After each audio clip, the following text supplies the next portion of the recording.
함께 볼 하나님의 말씀은 창세기 37장 29절에서 36절까지 말씀입니다. 창세기 37장 29절에서 36절까지 말씀, 그리고 50장 20절에서 21절까지 말씀 두 군데 보겠습니다. 먼저 창세기 37장 29절에서 36절까지 말씀.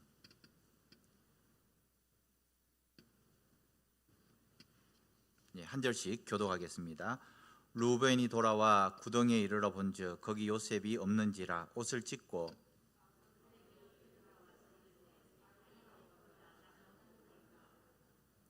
그들이 요셉의 옷을 가져다가 수염소를 죽여 그 옷을 피에 적시고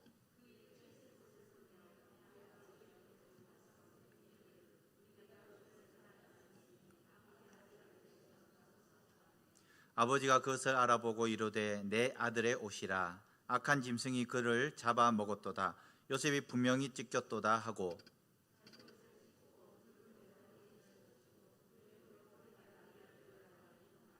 그의 모든 자녀가 위로하되 그가 그 위로받지 아니하여 이르되 내가 슬퍼하며 수월로 내려가 아들에게로 가리라 하고 그의 아버지가 그를 위하여 울었더라.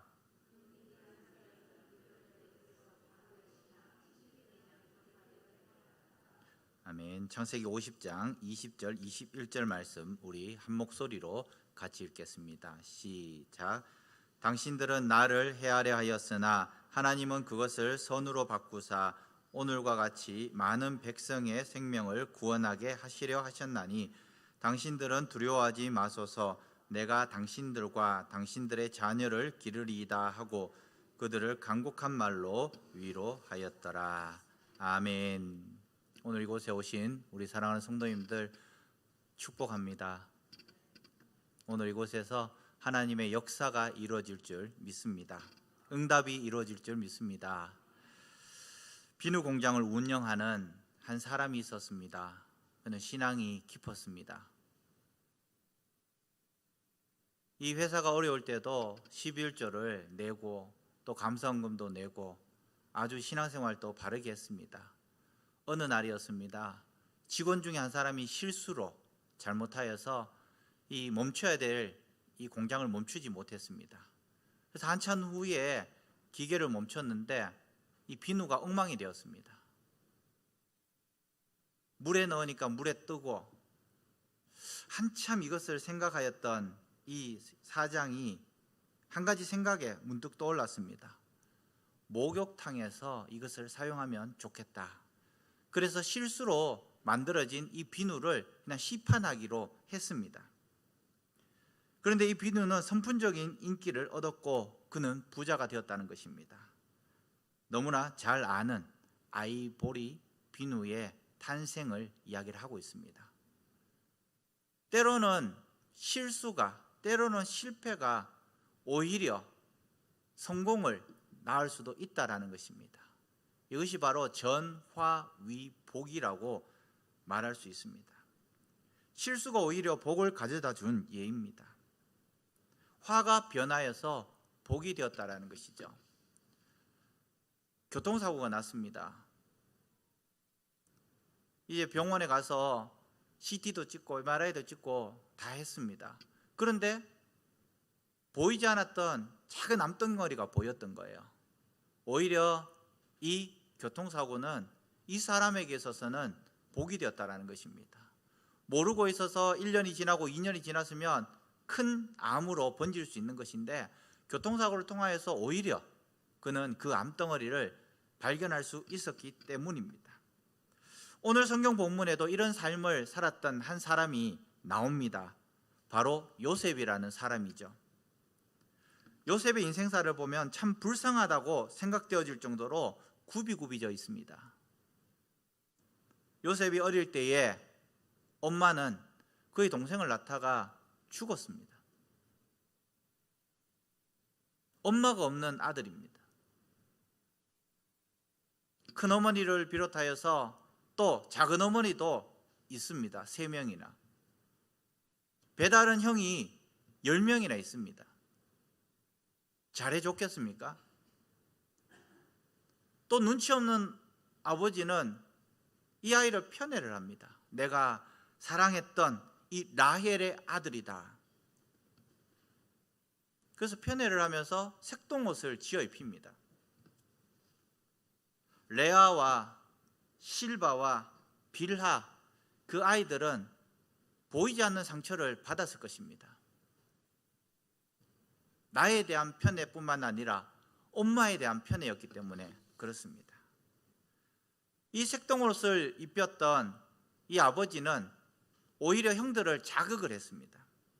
물론 아버지에 대한 이 분노를 드러내지는 않았지만 그의 동생에게 그 분노를 쏟아내고 있습니다. 겉으로는 말을 하지 않았지만 얼마나 속상하고 얼마나 마음이 안 좋았을까요?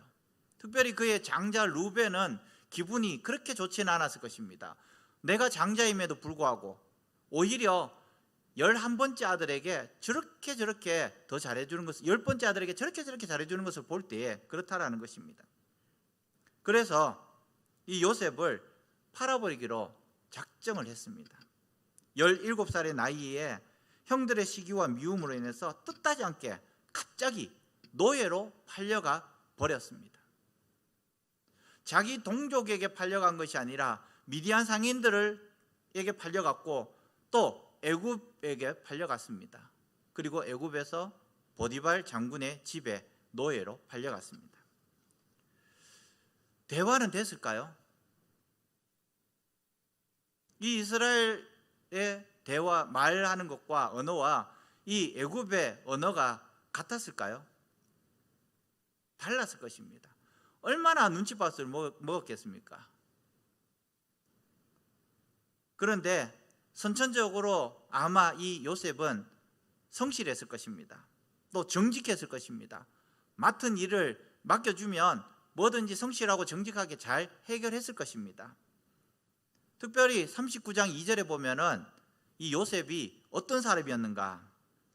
하나님께서 요셉과 함께 하심으로 요셉이 보디발의 마음에 들게 되었다라고 기록을 하고 있습니다.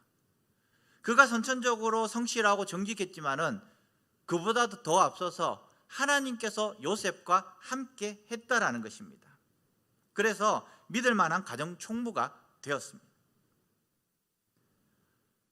열심히 일을 하고 있는 가운데서 하나님을 믿는 믿음을 가지고 있어서 정말 이 게으름 피지 아니하고 열심히 일을 했는데 주인인 보디발 장군의 부인이 유혹을 합니다.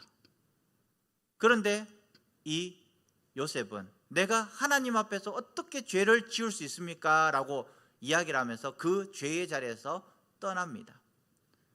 오히려 이것이 또 요셉에게 있어서는 또 환란의 출발점입니다. 그 보디발의 아내가 고발을 합니다. 당신이 그 사랑하는 이 요셉이 나를 덮치려고 했습니다. 전후 사정을 보니까 그런 정황이 있는 거예요. 옷도 집안에 있고. 그래서 이 보디발은 감옥에 가둬버립니다. 39장 21절에 또 이렇게 기록을 하고 있습니다. 감옥에서도 하나님께서 요셉과 함께 하심으로, 감옥에서도 하나님께서 요셉과 함께 하심으로 요셉을 간수장의 마음에 들게 하셨다라는 것입니다. 그래서 요셉을 모든 죄수를 관할할 수 있는 그 권한을 주었다라고 기록을 하고 있습니다. 23절에 하나님께서 요셉이 무슨 일을 하든지 성공하게 만드셨다라고 그렇게 기록을 하고 있습니다. 이 모든 고생을 이겨내고 난 다음 30살쯤 되었을 때에 젊은 나이에 마침 그 큰 나라의 총리로 올라가게 됩니다.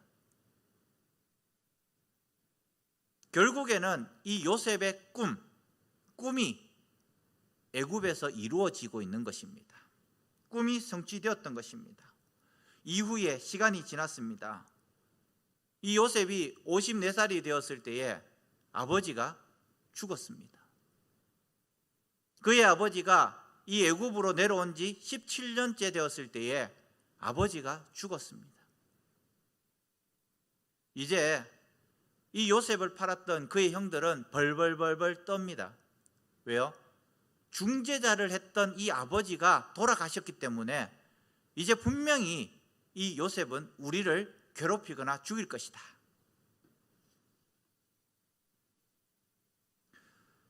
첫째 형인 이 루벤과 이 요셉의 나이 차이가 한 20살은 아니더라도 15살 이상은 되었을 것입니다. 왜냐하면 그 외삼촌 라반의 집에서 태어났기 때문에 결국에는 그 나이 차이가 한 20살 정도 되었을 거예요. 한 15살 정도 차이가 났다고 생각했을 때에 그의 형이 거의 환갑이 되어서 70이 다 되었을 것입니다. 그럼에도 불구하고 벌벌벌벌 떨고 있는 그 모습을 보게 됩니다. 요셉은 그렇게 이야기합니다. 창세기 50장 20절 오늘 함께 본 말씀입니다. 당신들이 나를 헤아려 하였으나 하나님은 그것을 선으로 바꾸사 오늘과 같이 만민의 생명을 구원하게 하시려 하셨나니. 당신들은 나를 헤아려 했습니다. 그런데 이것은 하나님께서 그것을 선으로 바꾸셨습니다. 이 요셉의 고백입니다. 당신들이 나를 이곳에 팔았으므로 근심하지 마십시오. 한탄하지 마십시오. 하나님이 생명을 구원하시려고 나를 당신들 앞에 보내셨다고 창세기 45장 5절 말씀에 말씀하고 있습니다. 당신들 근심하지 말고 한탄하지 마십시오. 하나님께서 하신 것입니다. 그렇게 고백을 하고 있는 것입니다. 노심초사하고 있는 형들에게 그는 그의 신앙을 고백을 하고 있는 것입니다. 당신들의 실수가 아닙니다. 이것은 하나님께서 하셨습니다. 요셉은 자신이 무슨 일을 했다고 말하지 않고 하나님께서 하셨다라고 말씀하십니다. 그는 말할 때마다 하나님께서 하셨다. 충분히 내가 했다라고 해도 될 정도의 사람입니다. 어찌 감히 속국에 있는 이 이스라엘의 작은 사람이 대국에 있는 이 애굽의 총리가 되었을까요? 내가 했어라고 뻐겨도 아무런 문제가 없는 상황에서 이 요셉은 하나님께서 하셨어, 이런 겸손한 모습을 보이고 있습니다. 그래서 두려워하고 있는 그 형들에게 두려워 마소서, 내가 하나님을 대신하리까, 그렇게 고백을 하고 있습니다. 요즘 꽃에 보면, 여기도 꽃이 있는데요, 꽃에 보면 향기가 많이 없습니다. 여기도 백합 같은데요, 백합꽃이 향기가 막 들어오면 이 성전을 꽉 차야 되는데 이 앞에 오니까 이제 꽃 향기가 납니다. 그 이유가 뭘까요? 꽃이 나빠서가 아니에요. 바로 온실에서 자랐기 때문입니다. 온실에서 자란 화초는 비바람이 몰아치고 이슬을 맞고 자란 그 화초와는 냄새가 차이가 납니다. 산에 가면 가끔씩 꽃향기가 납니다. 난향기거든요. 쫙 멀리서 나오는 그 난향기가 멀리까지 퍼져 나오는 겁니다. 이유가 뭡니까? 거친 바람과 찬 이슬을 맞고 자랐기 때문에, 그렇기 때문에 향기가 진하게 내뿜는다라는 것입니다. 신앙도 마찬가지입니다. 왜 신앙의 능력이 없습니까? 세상 가운데에 그리스도인으로서 영향력을 발휘하지 못합니까? 바로 고난이 없기 때문입니다. 그리스도인의 신앙도 환난과 고초 가운데서 성숙되어지는데, 굳게 서는 신앙으로 변화되는데, 우리는 평안한 신앙이 아니라 편안한 신앙을 찾고 있습니다. 어떻게 하면 조금 더 편안할까? 편안은 육신의 쉼을 편안이라고 합니다. 평안은 영혼의 쉼입니다. 우리는 육신의 편안을 얼마나 찾고 있습니까? 환난과 고초 가운데 나를 내어놓는 것이 아니라 어떻게 하면 이 환난과 고초를 피해 가려고 하는 그런 지름길을 우리는 얼마나 찾고 있습니까? 학교 숙제도 부모들이 다 해줍니다. 자녀들의 신앙을 부모들이 대신해 주고 있습니다. 무슨 문제가 있을 때에 아이들은 말을 안 합니다. 부모들이 와서 이야기를 다 합니다. 아이고, 우리 아이가 오늘 이렇게 해서 오늘 교회 못 와요. 분명히 아이도 뚫린 입이 있는데 부모들이 모든 것을 다 해줍니다. 신앙생활 그 스텝 한 스텝까지도 부모들이 다 케어해 줍니다. 어찌 보면 참 좋지만 아이가 자라지 못하는 지름길인 거죠. 자녀들이 신앙을 부모들이 대신해 줌을 통하여서 신앙의 고난이 올 때에 이겨낼 힘이 없습니다. 아우, 어떡하지? 벌벌 떱니다. 고난을 터널을 지나는 성도가 과거보다 많지 않기 때문에 신앙의 정수가 없습니다. 지금까지 40, 50대 이후까지는 부흥회도 참 많았습니다. 수련회에서도 은사 체험도 참 많이 했습니다. 아시잖아요. 수련회 가면 거의 방언받아 오고 밤새도록 기도하고 오고, 수련회 갔다가 오면 아이들의 목이 다 쉬어서 옵니다. 요즘도 목이 쉬어서 오긴 옵니다. 밤새도록 논다고 소리 지르고.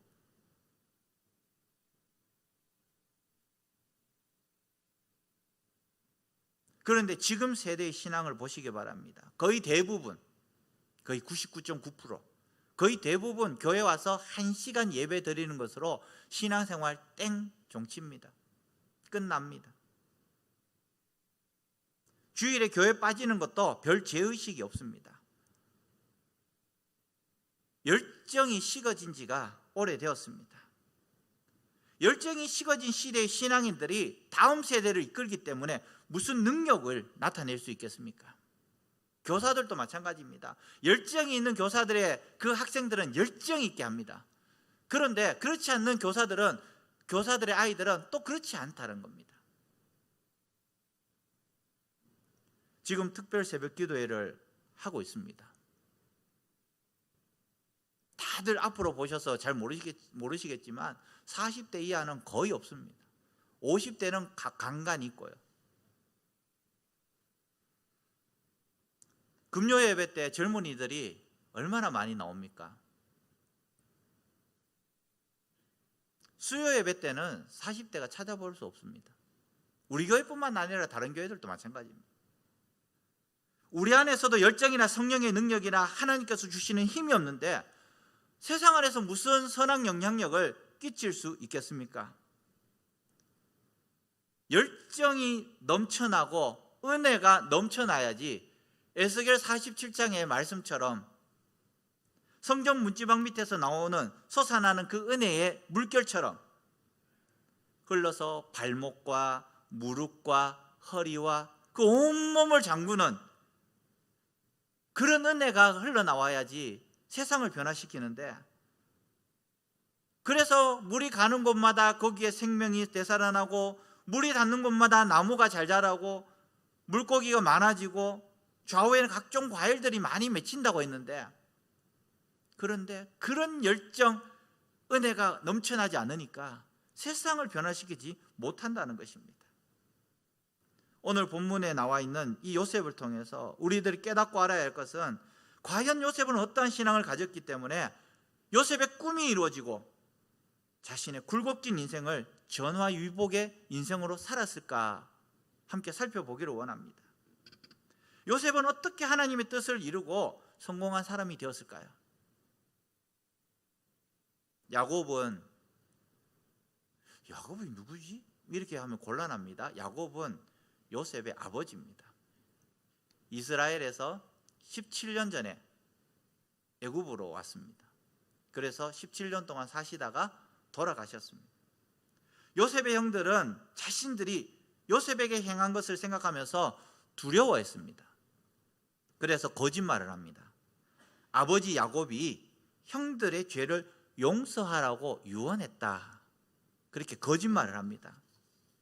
형들이 무릎 꿇고 빌 때에 요셉은 창세기 50장 18절 19절 말씀에 두려워하지 마소서, 내가 하나님을 대신하리까, 그러면서 용서를 해줍니다. 그러면서 요셉은 나의 능력으로 여기 앉은 것이 아니라 하나님께서 하신 일이요 하나님의 은혜라고 고백을 합니다. 이것이 진정한 신앙인의 모습입니다. 찬송가 가운데서도 있죠. 지금까지 지내온 건 주의 크신 은혜라. 지금까지 지내온 것 하나님의 은혜라고 그렇게 고백하고 있는 이 요셉의 모습을 보게 되는 것입니다.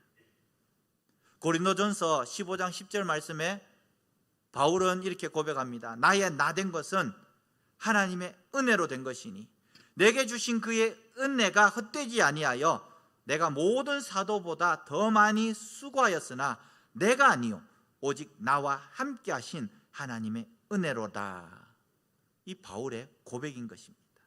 나의 나된 것은 하나님의 은혜다. 이 신앙이 바로 요셉의 신앙인 것입니다. 또 요셉은 어떤 신앙을 가지고 있었습니까?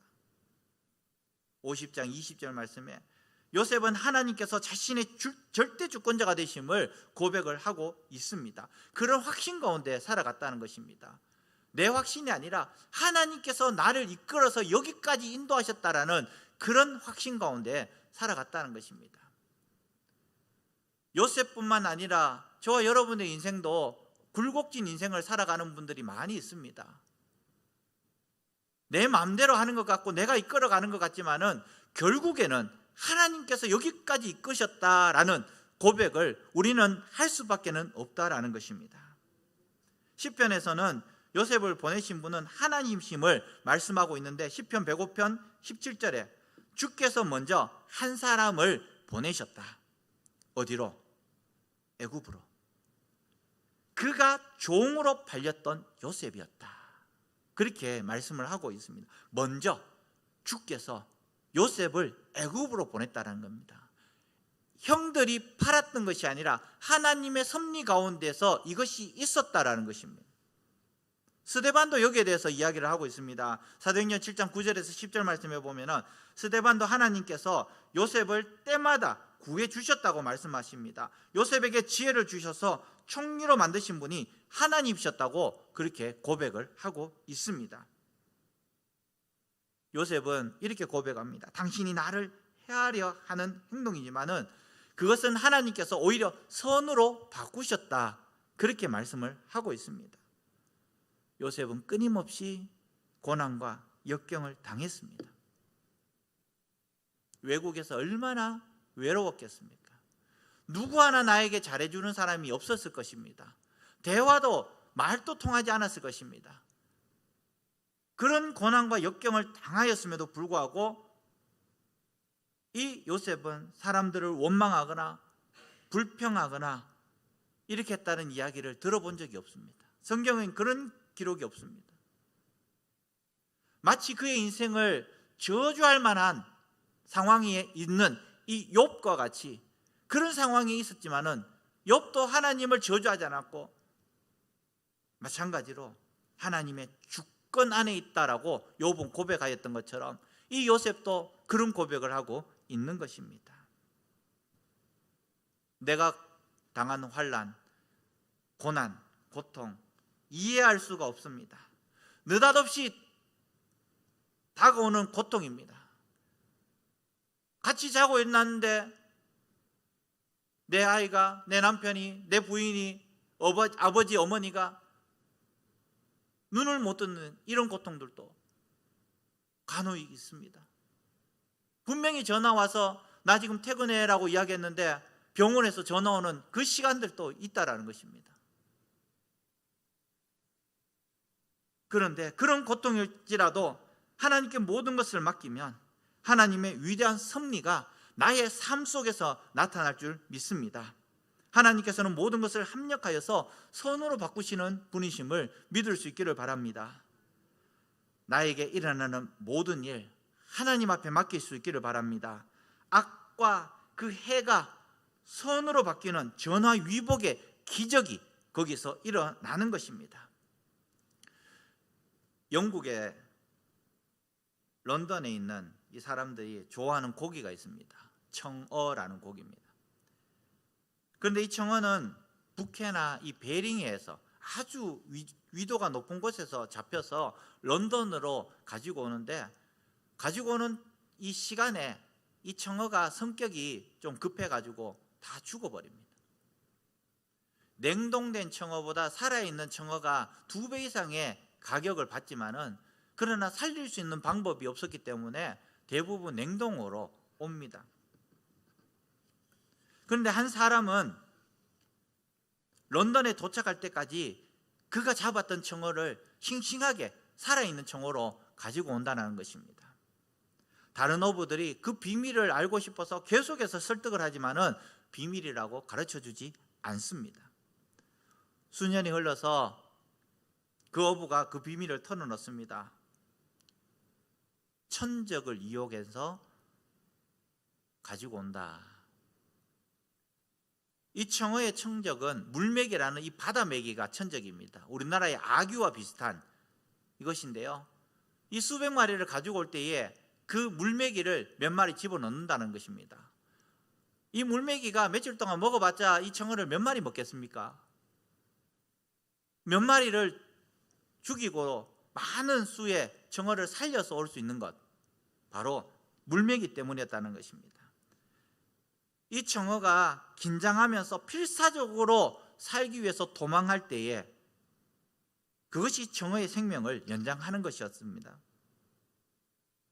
토인비가 청어 이야기를 자주 인용했던 것은 바로 이런 가혹한 환경이 문명을 낳고 인류를 발전시키는 원동력이었다는 것입니다.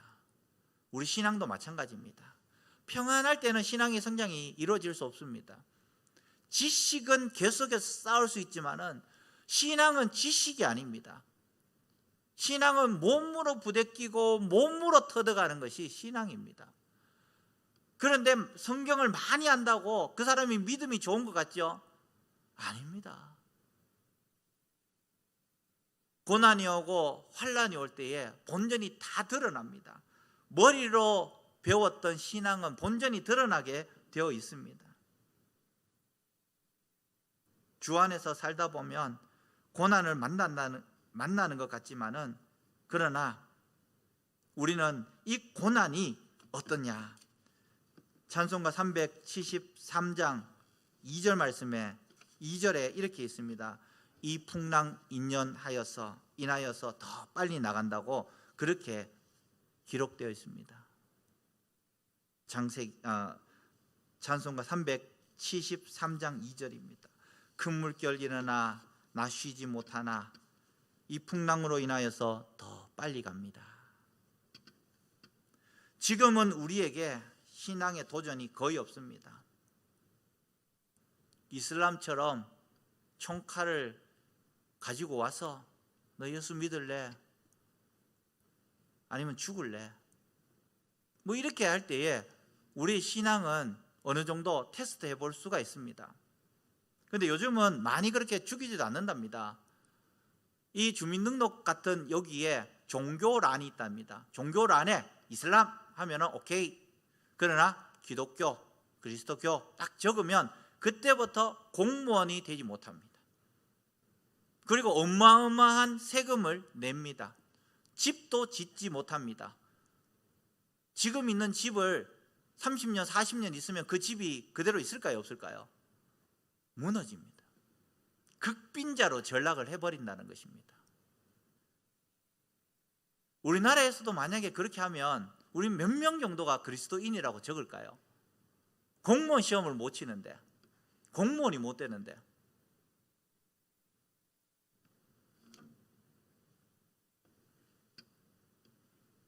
지금 현실을 보겠습니다.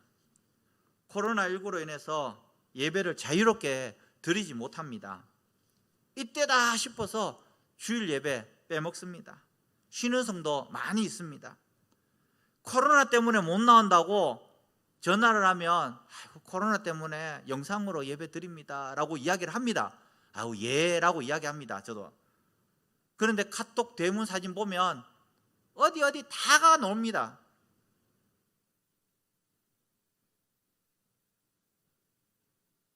카카오 스토리 보면 놀러 갈 때 다 갔습니다. 방문할 때 다 갑니다. 근데 교회만 못 오는 거예요. 출근 다 합니다. 학생들도 학교 다 갑니다. 학원도 다 가요. 그런데 교회만 못 와요. 우리의 본전입니다. 온갖 폼은 잡고 있지만 이 코로나에 모든 사람들의 본전이 다 드러났습니다. 얼마나 부끄러운 현실입니까? 물론 기저질환이 있을 수도 있습니다. 그래서 영상으로 예배 드릴 수도 있습니다. 충분히 이해하고 인정한다고. 그런데 영상으로 예배 드린다고 하시지만은 우리의 한종직들이 거의 250명이 되고 서리집사가 거의 300명이 넘는데 영상으로 예배 드리고 출석하는 인원이 몇 명 됩니까?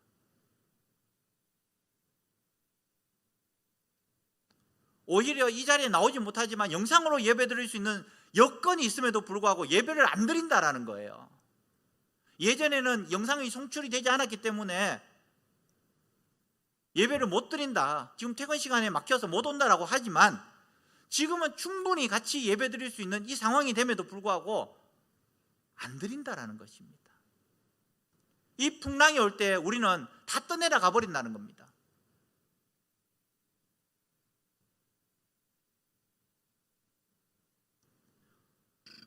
도도새라는 새가 있습니다. 화면 한번 볼까요? 예, 이 새입니다. 날개가 거의 없어요. 그리고 다리가 짜리목당하면서 이 깃털은 청백색이고 몸무게가 23kg에서 25kg 정도 되는 이 새입니다. 처음 봤죠? 처음 보셨죠? 네. 멸종했기 때문에 처음 본 거예요. 모리셔스라는 섬에 살았던 새였습니다.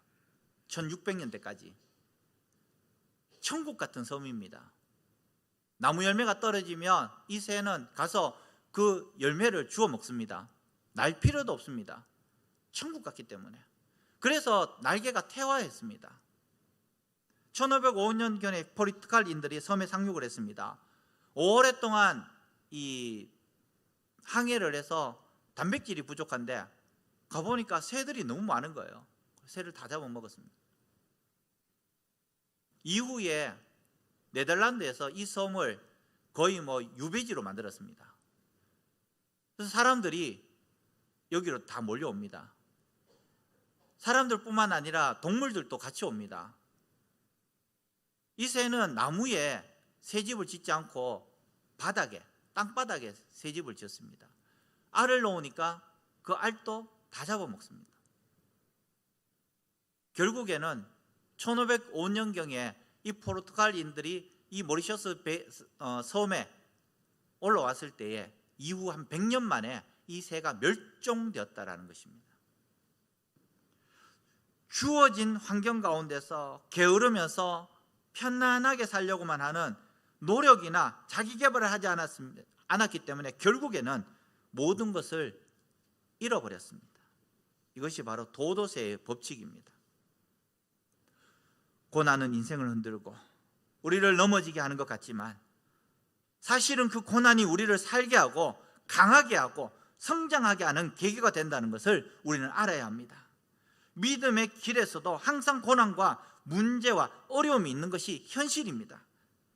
그렇지만 믿음의 사람은 이 어려운 문제를 만날수록 비전에 대한 열정이 더 끓게 되고 더 뜨거워지고 또 방해와 공작을 받을수록 사명감은 더욱더 분명해지고 또렷해진다라는 것입니다. 그래서 어떤 일이 있어도 끝까지 그 길을 가겠다라는 용기와 결단을 새롭게 할 수 있는 것입니다. 믿음의 길에서 만나는 고난과 역경 때문에 오히려 믿음이 더욱더 강해지고 깊어진다라는 것입니다. 에베소서 3장 18절 19절 말씀에 그 믿음의 길이와 깊이와 넓이와 높이가 더욱더 충만해진다라는 것입니다. 우리 앞에 닥쳐진 이 환난, 고통, 우리에게 또 다른 기회가 됨을 우리는 믿고 불평하거나 원망하거나 좌절하지 말고 하나님의 인도하심을 받아서 전화 위복을 축복을 받는 우리 성도들이 되시기를 주님의 이름으로 간절히 축복합니다. 우리 다 함께 찬양하고 기도하겠습니다.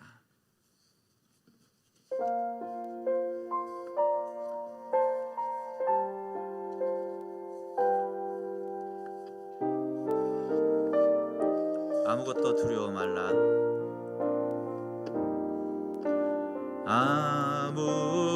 아무것도 두려워 말라.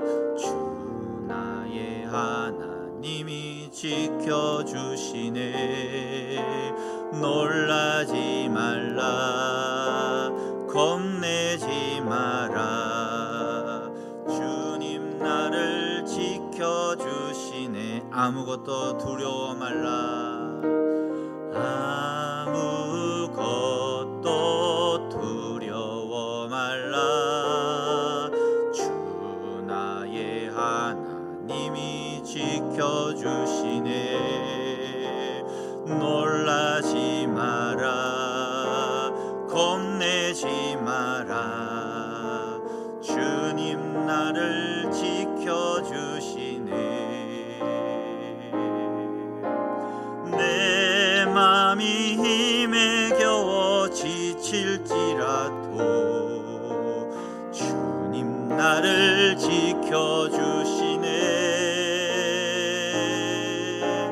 세상의 험한 풍파 몰아칠 때도 주님 나를 지켜주시네.